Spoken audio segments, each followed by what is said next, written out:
My name is Wendy. I am 12. Today's date is August 28th, 2016. My location is Burlington, Vermont, and my relationship to my partner is my mom. My name is Darcy Daniels. I'm 40 years old. Today's date is August 28th, 2016. We are in Burlington, Vermont, and I am the mother of Wendy. So I'll ask the first question. Are you ready? Okay, so Wendy, what do you know about your illness? Well, I know that people don't usually get it, and I don't really know that stuff. So what do you know, like if somebody said, tell me the history of your illness, what would you say? Well, I would say that it didn't start out very well. I would say I was not feeling so good, and we had to go to 3 different hospitals to figure out what the problem is. And how old were you? 5.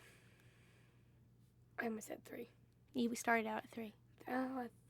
This so just hard with the diabetes and the kidney thing. Do you want me to tell you the story? Yeah. So when you were 3.5 on Father's Day, you said you had a stomach ache, and you started having diarrhea and vomiting, and it got worse. Was this all in one day? Well, it started on Father's Day, and we stayed overnight at your grandparents' house, and then we drove home to Randolph, Vermont, and you continued to get worse on Monday and Tuesday, and on Wednesday we took you to the doctor, and the doctor said, I think it's just salmonella, but keep an eye on her. And so the next day, Thursday, you were still getting worse and worse and worse. And then we took you back, and the doctor said, why don't you get a stool sample? So we got a stool sample, and we brought it to the hospital. And then the doctor called us. Dr. Becky called us, and she said, so Wendy has E. coli, and maybe you should bring her in again. I should look at her. So we brought you back Thursday night, and she said, well, she looks okay, but you know what? Why don't you get a blood sample at the hospital? So we took you and we got a blood sample, and then we went home and had dinner. And Nona was there with us. And so after dinner, the doctor called and said, so you need to pack a bag because you're going to get on a helicopter immediately. So you were 3.5, and you and I went to the hospital, and we got taken by helicopter. This was in Vermont, right? This was in Vermont. And then we took you directly to Dartmouth Hitchcock by helicopter. We flew over the house, and it took about 25 minutes. So where'd they pick us up? At the Dartmouth Hospital. Hitchcock Hospital. Is that where? The hospital in town. Okay. And so then we were only in Dartmouth Hitchcock for about 24 hours, not even, 12. And they transferred us to Massachusetts General Hospital. How long did the helicopter take then? So that time we went by ambulance. It took about 2.5 hours. Oh, that wasn't bad. And so then we landed in the PICU, and they told us that you had kidney failure and that you were going to need dialysis. And you were in the hospital then for, you were in the PICU for about 5 weeks, and you were on dialysis, and then your kidneys turned back on, but your pancreas had been damaged, and your heart had been damaged, and your intestines had been damaged. And so do you know what your illness was called? Do you know what HUS stands for? So it stands for a thing called hemolytic uremic syndrome. And so it blocks the small blood vessels of your body and causes damage to the organs. So then your kidneys turned back on, and you were able to eat a little bit and drink a little bit, and they said, okay, let's try and get this kid home. So your first symptoms were Father's Day. They sent us home the 2nd of August. And we were home 2 or 3 days tops, and you started having horrible, horrible, horrible stomach aches, screaming in pain. And so we took you to the doctor in Dartmouth. Which is Becky. No, it was the endocrinologist at Dartmouth. We had sort of like a follow-up appointment, and he had you go to x-rays, and they sent us immediately back to Massachusetts General Hospital. And you had parts of your intestine taken out. So they took out 15 centimeters of your colon, which is, I don't know, maybe 6 or so inches. And then you stayed in the hospital for 3 more weeks. And then we went home for 7 weeks, and I had to take a leave of absence from work, and Daddy went back to work. And right around Halloween, you started having horrible stomach pains again. So he took you right back down to the hospital, and the surgeon said he had to take out a little bit more. So he took out maybe another inch of your colon. But what happened was, so you missed Halloween that year. You were in the hospital, and you've seen the pictures of you with the Halloween costume over you on the hospital bed because we couldn't put it on you because you had so many tubes. And then we brought you home, and you spiked a fever, 102 fever, and you had a horrible, massive infection. This was probably the sickest you'd ever been. And so we brought you back down, and you coded. Do you know what it means to be coded? Fainted? I mean, your heart stops working. And so we had to have you resuscitated, and then you stayed in the PICU for all of November and about 2 weeks of December. And we had to do Thanksgiving in the hospital, which you don't remember because you were unconscious, and we had to do Christmas in the hospital. I remember that. And then we went home again. What do you remember about it? Well, I remember Santa, like, coming in and, like, giving me all sorts of presents. But that's really all I remember. I mean, like, I remember you saying Merry Christmas to me and stuff. So the night on Christmas Eve day, you were having a total meltdown. And I walked in, and Daddy had slept overnight with you, and I had come in from the hotel, and you were having a total meltdown because you didn't want to do more blood work. And Daddy was just done. And so I took you down to the chapel, and Which is in the hospital. Yep. And I sat you right on the altar, and I told you the whole story about Christmas, about Saint Nick. about Jesus and Mary, and how Mary was pregnant and on this donkey and trying to get comfortable, and how they didn't have anywhere to go during they had to go for this census.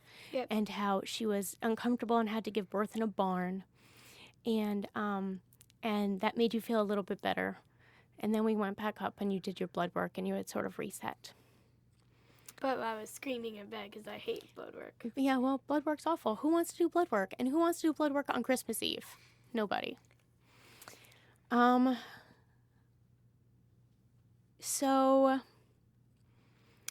after that, you went home one more time, and you had to get flown back because you went into heart failure in Vermont. How did that happen? So your heart was weakened from the infection. I mean, like, when did that happen? I didn't mean It how. happened. So it happened the end of January, right around your birthday, and you had eaten too much salt and needed to drink to have a couple things to drink, and your heart couldn't handle the amount that you were drinking, and so your lungs sort of filled up with water, with fluid. And they sent us from our small hospital in Randolph to Dartmouth, and I was with you, and Daddy, and I think Grandpa was there. And Penny wasn't even born at the Penny time. wasn't even born yet. And we had to go back to Mass General because they were afraid you were going to need a special machine that they didn't have at Dartmouth called the ECMO machine. But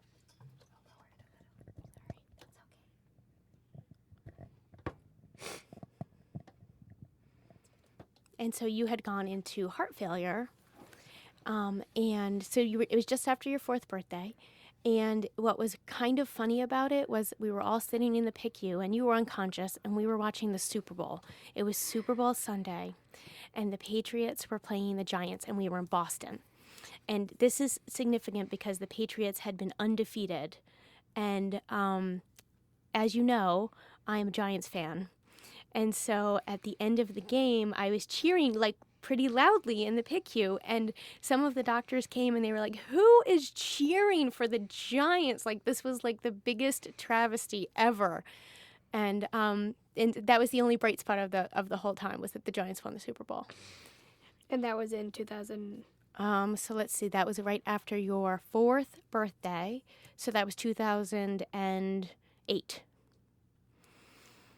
So after that episode, Daddy and I decided that you and I had to move down to Boston and live there. You and I thought Daddy. Oh, it was Daddy. Oh, okay. Keep going. So Daddy had to work at the college to keep the job and to keep the health insurance. And so you and I moved down to Charlestown. And during that time period, we had sort of revolving door friends that would come and stay a week at a time so that I could work on your medicine and your doctor's appointments and the insurance, and they would stay and play with you. Who came? So Greg Ekblom came. And Is that Greg and Stacy? Mm-hmm. And Carolyn came. Carolyn Redmond, she's the one who did the kidney run for you and sent you the kidney. Oh, yeah. And one of my friends from Teach for America came, Jen. And actually Elizabeth came too. They both came. Elizabeth. Boja. Remember we went to their wedding in Long Island? It was in the barn. It was in a barn. Yeah. And then somebody else came. Oh, Kim came.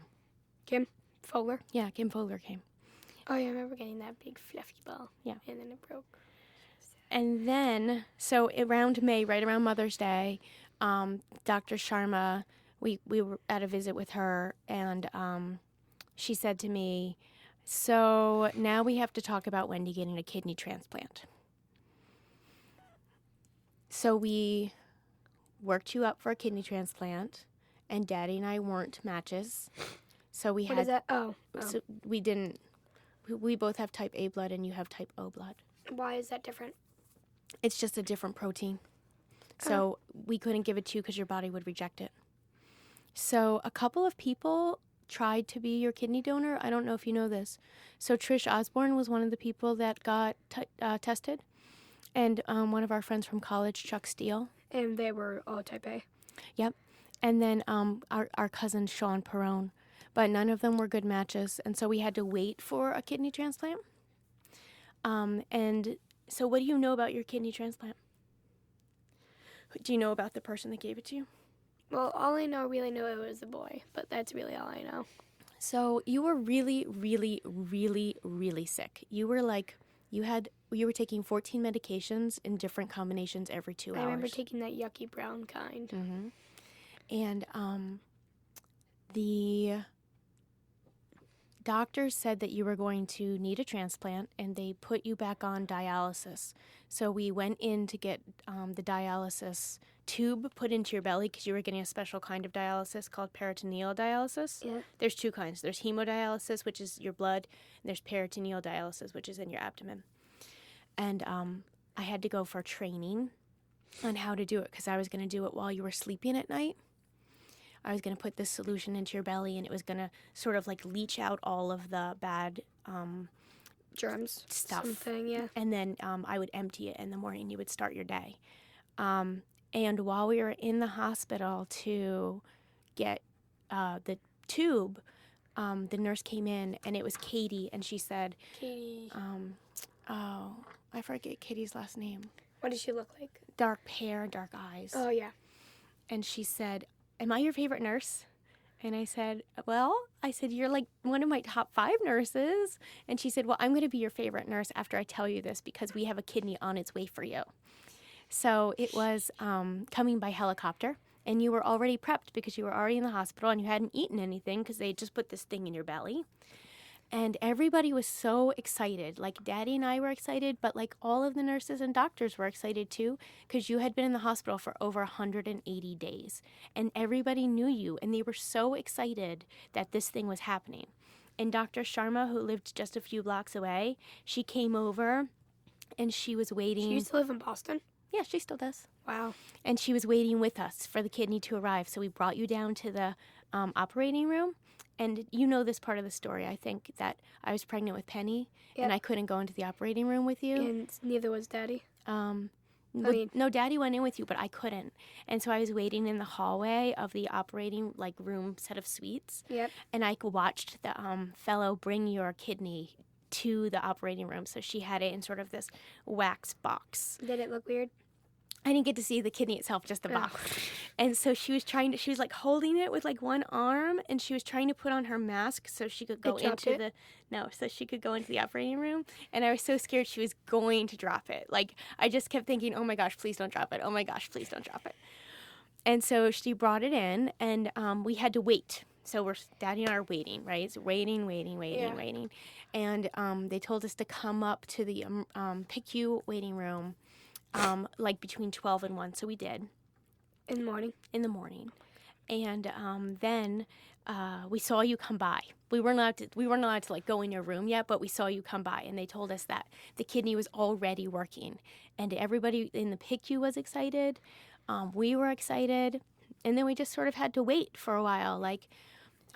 We had to kind of sit tight until we could see you. And there was a boy that donated it. He had died. His name was Dalton, and he was 14 years old. And he died on January 31st, 2009. And you finished your transplant on February 1st. And so, I don't know if you know this. I don't know if I've ever told you. But we always celebrate your kidneyversary on February 1st because I always feel like it's not fair to celebrate. On the day he died? Yeah. So I always give that day for his mom.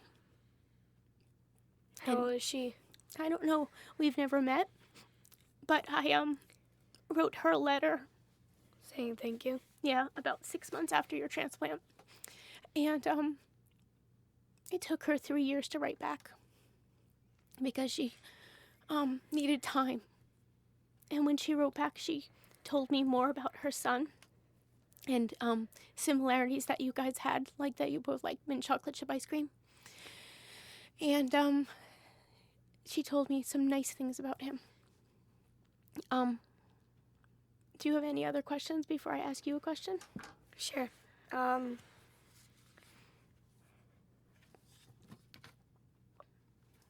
What is the difference between me when I was born and me when I was in the hospital?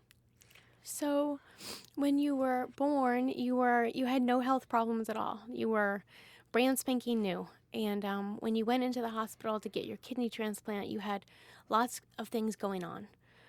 You had all these medications and all of these dietary restrictions, and you were a diabetic as a result of the illnesses. And how did that affect my stay in the hospital? Well, it just meant that you were, they call it medically fragile. You were medically fragile. But the truth is that you're not medically fragile anymore. You play soccer, you are on the swim team, yeah. You do triathlons, and I'm about to do track. And you do track. So at the time you were totally medically fragile, but now you're pretty resilient. So how often do you think about your illness every day?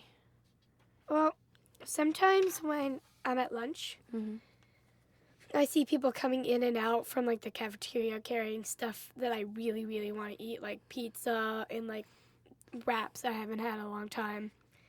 And I see them eating right in front of me. So I'm just like, oh, I wish I didn't have this illness, and so I can go in there and just get anything I want. Yeah, because we have to plan your food. Yeah.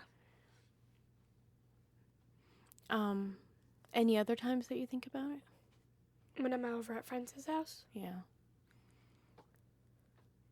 That because and I'm with when I'm with new people I don't know. Yeah, that is hard to explain it, isn't it? Yeah. That was one of my questions too.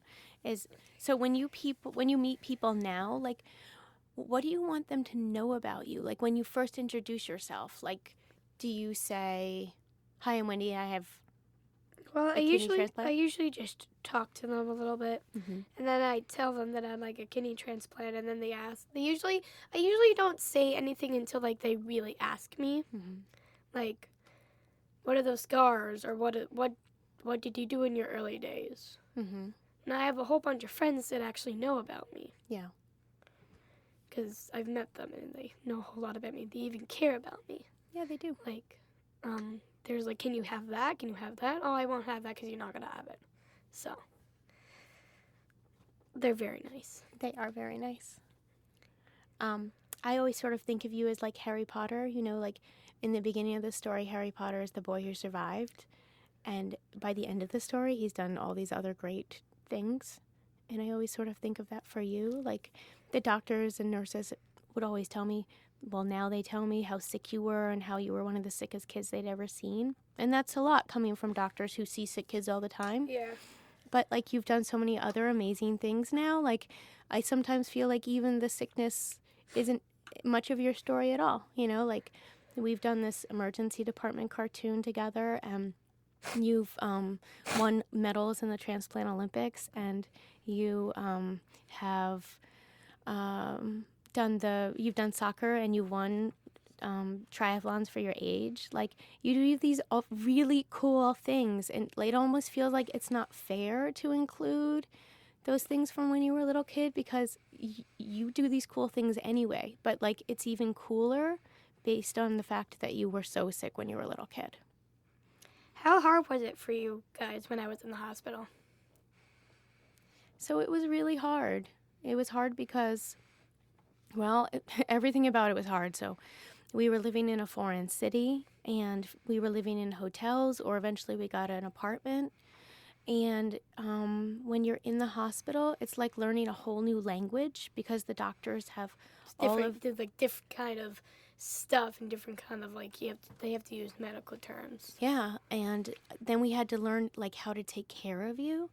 And when you're a parent in a hospital, you don't have a lot of control, you know, like other than like sitting next to you in the bedside. Like I wasn't much in charge of your food. I wasn't much in charge of your medicine. Like Daddy would read to you at night because you guys loved doing that. Do you remember when you guys would walk me down every night? Do you remember this? When you were pregnant? Yeah, when I was, so I would stay in the hotel or the apartment, and when it became right around bedtime, you and Daddy would walk me down, and you would go down the elevator with me, and then through the lobby, and then there was sort of this like maze of back hallways in the Bullfinch building, and you would take me to the farthest door of the hospital, and we would say our goodbyes. But we did it every single night. And then you and Daddy would sort of wind your way back, and you would take like side trips, like you'd go up to see the aquarium up in the PICU, or you'd go and see like a couple of other things. You'd walk by the gift shop and the chapel, and then he would read to you Harry Potter, and you would go to sleep. Yeah, I remember that. And then I would be back by like 7 a.m. with coffee for Daddy, and then he would stay overnight with you. Because you don't really like staying overnight. I'm not a good sleeper.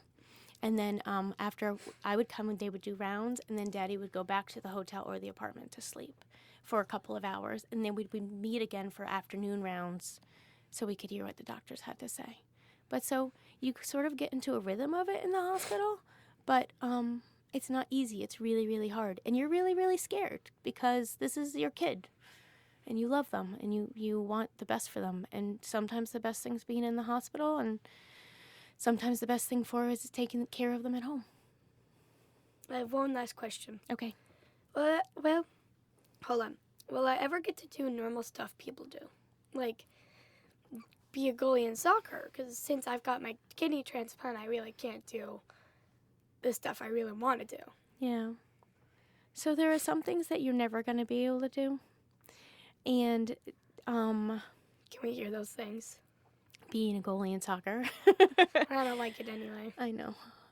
And things that require impact to your abdomen because your kidney is on the sort of the outside. Yeah. Not the outside of your It's body, bumping out, but it's not where kidneys usually are. they're usually in the back. But I think that you do so many other cool things that other people can't do, that Like what? like winning triathlons. Like how many goalies do you know can swim, bike, and run and win in their age group? You know what I mean? Or like, this summer you're going to be going to Spain to do the Transplant Olympics or the World Transplant Games. Like, who do you know that can do that? And so I think that even though there are things you can't do, there are things that everybody can't do just because of who they are. It's just sort of a part of everybody's package. And your package is you can't do impact sports, but we let you do track and do soccer and do triathlons and swim, but not karate. And goalies. Okay. Right. Do I you have have a question for you, Wendy. How does it feel to hear your mom say that, there's a part of a little boy in you? Do you ever think about your kidney?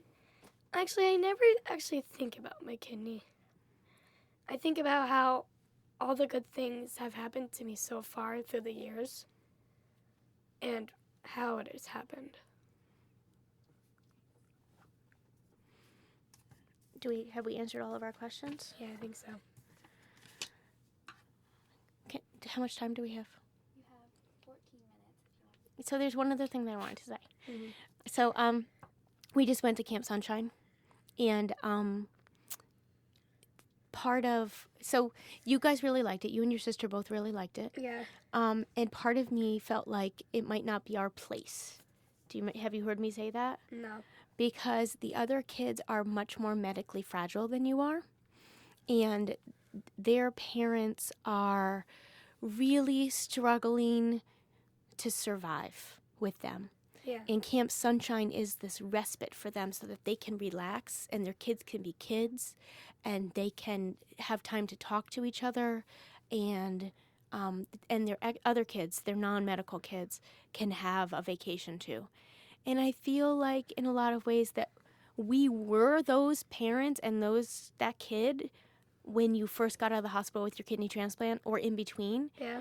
But we're not those people now. And I feel badly for taking that space from somebody who might really, really need it. Like, we liked it. It was great. It was fun. But there were kids there that needed it so much more than we did. You know what I mean? Like, we had already done the American Transplant Games this summer. You had gone away to sleepaway camp for being a diabetic girl. We had gone to Sicily. Like, these kids that were there, this was their one vacation, their one break all year because they're so sick. Yeah. And so, like, I feel like a lot of those kids and their families are surviving, and that right now, at least, that we're really thriving. That, and it's hard to say that because I don't want you to feel bad for those other kids because they're doing the best they can too. But yeah, that's why I wasn't sure. I'm not sure we'll go back, or maybe we'll go back when we need to. Okay. But I would like to go back at sometimes. I know. And I think that it's also fair to say that we'll have years that are harder than the years we're in right now. And your kidney will, degrade and you're going to need another kidney transplant. I have a question about that. Yeah. When I'm in school, it's probably going to be in high school or something. Yeah. Will I have to stay back a grade since I didn't learn all that stuff? So right now in your IEP, it says that if you're out for more than 5 days that you get tutoring. So there's a good chance that you won't have to stay back, that the school system will be able to keep up with you, and have a tutor come to the hospital or something like that. Because even when you get out of the hospital, you'll be so immune suppressed in the beginning. So you're going to have to stay home for You're going going to to have to stay home. Yeah. Okay. So what are your goals and hopes for yourself? Let's say 2 or 3 or 5 or 10 years in the future, however you want to answer. Right now I don't have any goals. What? I really don't have any goals. What do you think you want to be when you grow up? I had it. Hold on. I forget. Oh. I think I said a veterinarian before, but I think I did another one. Okay. What else? A veterinarian for people. Oh, you want to be a pet doctor?